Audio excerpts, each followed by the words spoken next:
அனைவருக்கும் இனிய ஆங்கில புத்தாண்டு நல்வாழ்த்துக்கள். பிறக்கும் இந்த புதிய ஆண்டில் உங்கள் வாழ்வில் மிகுந்த சந்தோஷமும் வளமும் பெற்று புதிய இலக்குகள், புதிய வாய்ப்புகள், புதிய வெற்றிகளுடன் இந்த 2024ஆம் ஆண்டு அமைய எல்லாம் வல்ல இறைவனை வேண்டி விரும்பி கேட்டுக்கொள்கிறேன். நிகழும் ஸ்ரீ மங்களகரமான சோபகிருது ஆண்டு ஜனவரி மாதம் 1ஆம் தேதி மார்கழி 16 அன்று பஞ்சமி திதியில் மகம் நட்சத்திரத்தில் கௌளவம் கரணத்தினில் சித்தயோகம் கூடிய நன்னாளில் இந்த ஆங்கில புத்தாண்டு பிறக்கின்றது. புத்தாண்டின் கிரக நிலைகளை ஆராய்ந்து பார்க்கும்போது குரு பகவான் மேசராசியில் வக்ர நிவர்த்தி அடைகிறார். ராகு பகவான் மீனராசியிலும், சனி பகவான் கும்பராசியிலும், புதன் செவ்வாய் சூரியன் தனுசு ராசியிலும், சுக்கிரன் விருச்சிக ராசியிலும், சந்திரன் சிம்ம ராசியிலும், கேது பகவான் கன்னி ராசியிலும் சஞ்சாரம் செய்கின்றனர். மே 1ஆம் தேதி குரு பகவான் மேச ராசியில் இருந்து ரிஷபராசிக்கு பெயர்ச்சியாகின்றார்.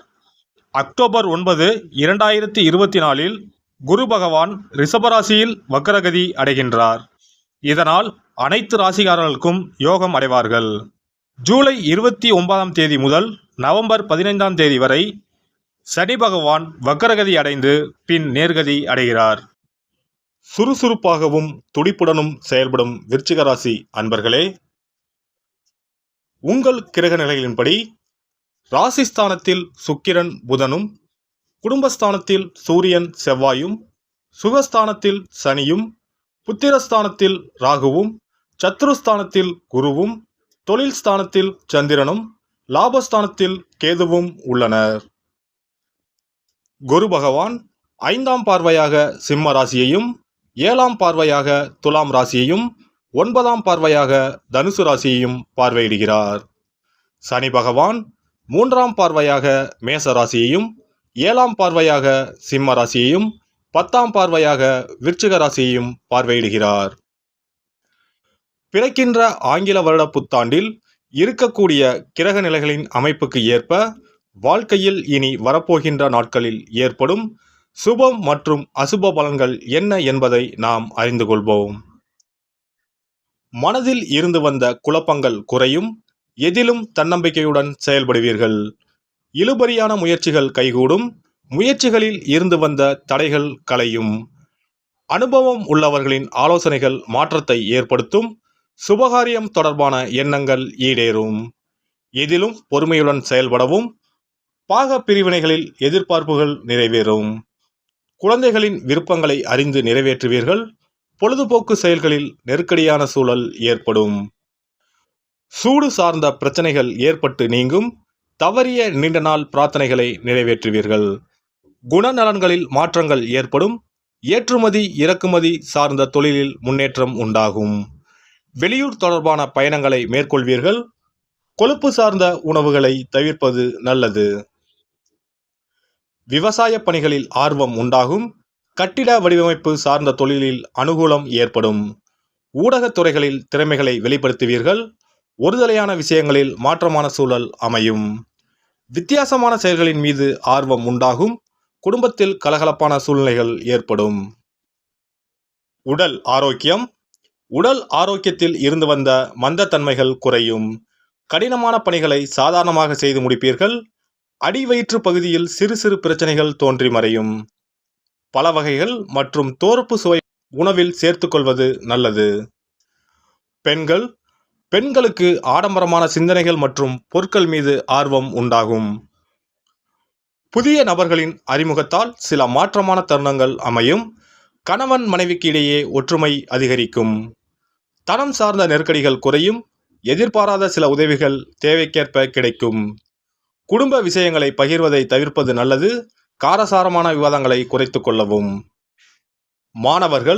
மாணவர்கள் பேச்சுகளில் கவனத்துடன் இருக்கவும். உயர்நிலை கல்வியில் அலைச்சலும் புரிதல் இன்மையும் நேரிடலாம். பழக்க வழக்கங்களில் சில மாற்றங்கள் ஏற்படும். கணிதத்துறை சார்ந்த மாணவர்கள் 1க்கு 2 முறை படிப்பது நல்லது. கணிப்பொறியியல் சார்ந்த துறைகளில் சில நுட்பங்களை புரிந்து கொள்வீர்கள். பணிபுரிவோர்கள். உத்தியோகத்தில் இருந்து வந்த சில சங்கடமான சூழல் மறையும். மறதி தொடர்பான பிரச்சனைகள் குறையும். பணி நிமித்தமான சில பயணங்களால் ஆதாயம் அதிகரிக்கும். உடன் இருப்பவர்களிடம் தனிப்பட்ட விஷயங்கள் பகிர்வதை தவிர்க்கவும். அலுவல் பணியில் உயர் அதிகாரிகளின் ஒத்துழைப்பும் அறிமுகமும் ஏற்படும். தனித்திறமைகளை வெளிப்படுத்துவீர்கள். வியாபாரிகள். வியாபார பணிகளில் இருந்து வந்த மந்தத்தன்மைகள் குறையும். சந்தை நிலவரங்களை அறிந்து அதற்கு தகுந்தாற்போல் செயல்படுவீர்கள். லாபத்தை தனியே எடுத்து வைப்பது நல்லது. எதிலும் பேராசையின்றி அளவுடன் இருந்தால் மன நிம்மதி ஏற்படும். பொருள்களில் தரங்களை அறிந்து கொள்முதல் செய்யவும். புதிய முதலீடு சார்ந்த சிந்தனைகள் மேம்படும். கலைஞர்கள். கலைத்துறையில் புதுவிதமான தேடல் ஏற்படும். எந்த ஒரு செயலையும் திட்டமிட்டு செயல்படுத்துவீர்கள். வெளியூர் பயண வாய்ப்புகள் சாதகமாக அமையும். மறைமுகமான சில எதிர்ப்புகளால் போட்டியும் புதிய அனுபவமும் கிடைக்கும்.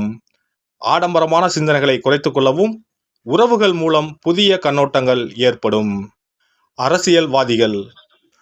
அரசியல்வாதிகள் சூழ்நிலை அறிந்து கருத்துக்களை வெளிப்படுத்தவும். உயர் பொறுப்பில் இருப்பவர்களின் எண்ணங்களை அறிந்து அதற்கு தகுந்தாற்போல வியூகங்களை அமைத்து செயல்படுவீர்கள்.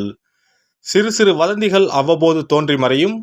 தன வரவுகளில் ஏற்ற இறக்கமான சூழல் அமையும். பொய்யான வாக்குறுதிகளை குறைத்துக் கொள்வது நல்லது. புதன்கிழமை தோறும் நல்லெண்ணெய் தீபம் ஏற்றி பெருமாளை வழிபாடு செய்து வர தொழில் சார்ந்த தடைகள் விலகும். சேமிப்புகள் அதிகரிக்கும். சிறப்பு பரிகாரங்கள். வருமானத்தை பெருக்குவதற்கு வருமானம் வந்ததும் அல்லது சம்பளம் வாங்கியதும் அந்த தொகையில் 1% தொகையை தனியாக எடுத்து வைத்து விடுங்கள். அந்த பணத்தில் பாலால் செய்த இனிப்பு வகைகள் வாயில் போட்டாலே தித்திப்புடன் எளிதில் கரைந்து வாயிற்குள் போய்விடக்கூடிய இனிப்பு வகைகளை வாங்கி ஆதரவற்றோர், சாலையோர பணியாளர்கள், தூய்மை பணி செய்வோர், ஆதரவற்ற நிலையில் வறுமையில் வாடும் குழந்தைகள் மற்றும் தொழிலாளர்களுக்கு கொடுங்கள். மகிழ்ச்சியுடன் உங்கள் கைகளால் இனிப்புகளை கொடுங்கள். இப்படி செய்வதால் சனி சுக்கிர யோகம் உண்டாகும். இதனால் வருமானம் பெருகுவதுடன் கையில் பணம் சேர்ந்து கொண்டே இருக்கும். வருமானத்திற்கு தடையோ பஞ்சமோ வராது. ஏதாவது ஒரு வகையில் பணம் வந்து கொண்டே இருக்கும். இது தவிர மாத சம்பளம் வாங்கியதும் அல்லது கைக்கு வருமானம் வரும்போது ஒவ்வொரு மாதமும் முதல் செலவாக வீட்டிற்கு கல்லுப்பு, ஊறுகாய் போன்றவற்றை வாங்கி வைக்கவும். கல்லுப்பு, ஊறுகாய் போன்றவை மகாலட்சுமிக்கு மிகவும் விருப்பமான ஒன்று. இந்த பொருட்கள் வீட்டில் இருந்தால் மகாலட்சுமியின் அருள் வீட்டில் இருந்து கொண்டே இருக்கும். எந்த காரணத்திற்காகவும் இந்த பொருட்களை தானமாகவோ கடனாகவோ கொடுக்கக்கூடாது. எல்லாம் வல்ல இறையருளால் நீங்களும் உங்கள் அன்பு குடும்பமும் உடல் நலம், நீலாயுள், நிறை செல்வம், உயர் புகழ், மெய்ஞானம் ஓங்கி வாழ்க வளமுடன்.